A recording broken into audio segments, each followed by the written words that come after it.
Hi YouTube, Moonlight Tamer here. How you all doing today? So today I'm gonna be doing like a little bit of a deck profile of my Genesis clan.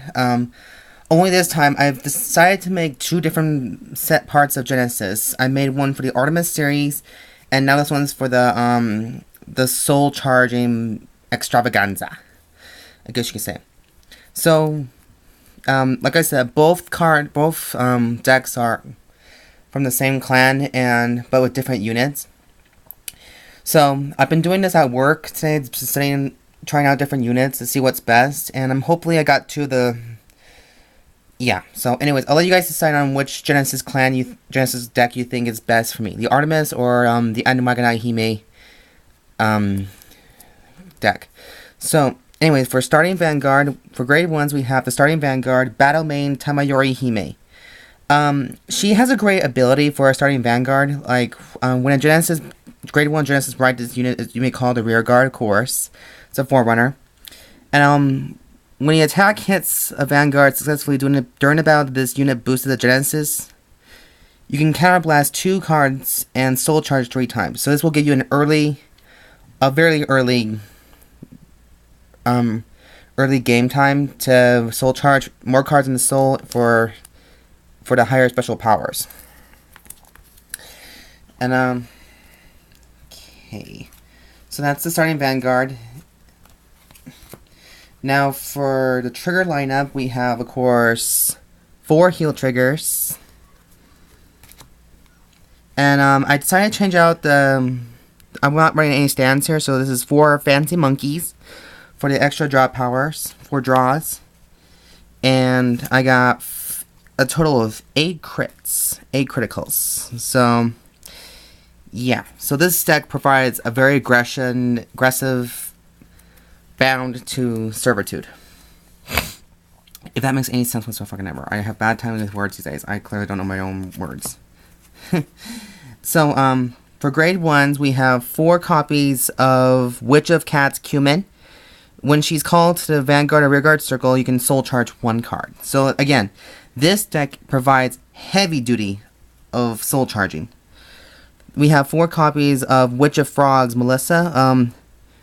Counterblast 1. When this card is put into a drop zone from the soul, if you have a Genesis Vanguard, you may call this to Rearguard. I can pay the cost, of course. So basically, this is like a Pale Moon deck almost. You may call units out to rear guard from the soul, but this one provides a counterblast. It's very much different from Pale Moons. 3 copies of Existence Angel. When this unit hits a Vanguard during the battle that this unit boosts a Genesis, you can soul charge 1, and it doesn't require any counterblasting, so that's an A+ right there.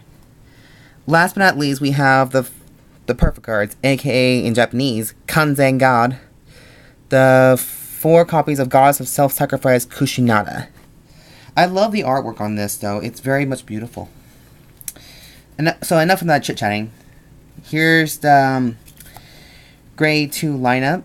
I have 4 copies of Battlemain Sahohime. When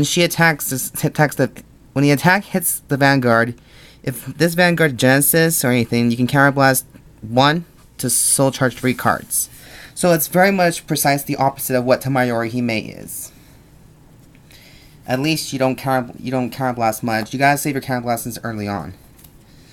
So the next ones we have 3 copies of Witch of Owls Paprika.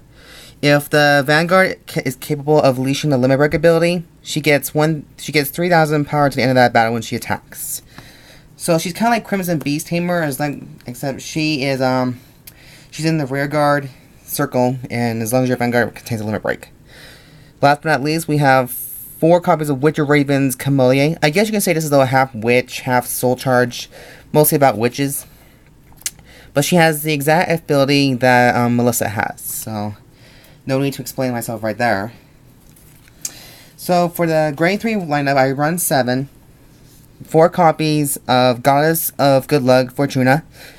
Everyone's mostly saying that she's a very good card to have in Genesis, mainly because of her abilities. But I've been having such bad luck with her these couple days, but I decided to give her a full try.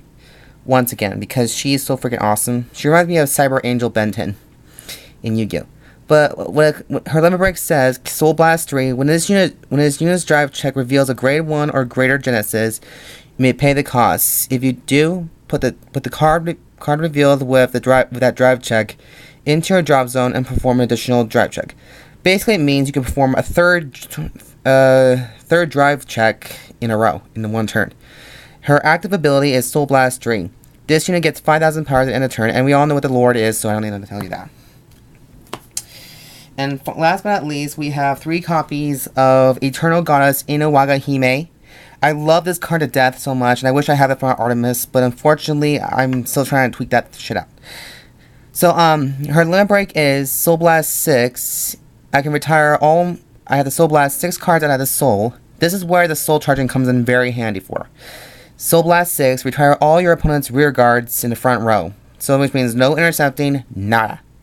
Her active ability, of course, is Soul Blast 3. This unit gets 5,000 in that turn. Same effect as Fortuna. Anyway, that's my Goddess of Good Luck Fortuna Soul Charging deck profile. I hope you guys like it. Feel free to compare this deck profile with my Artemis 1 build and tell me what you guys think of both builds, okay? So this is Moonlight Tamer signing out. Keep the peace. Love you all. And please subscribe. Feel free to subscribe to Moonlight Tamer. Rate, comment, like, subscribe, dislike, etc., etc., etc. Comment. Yeah.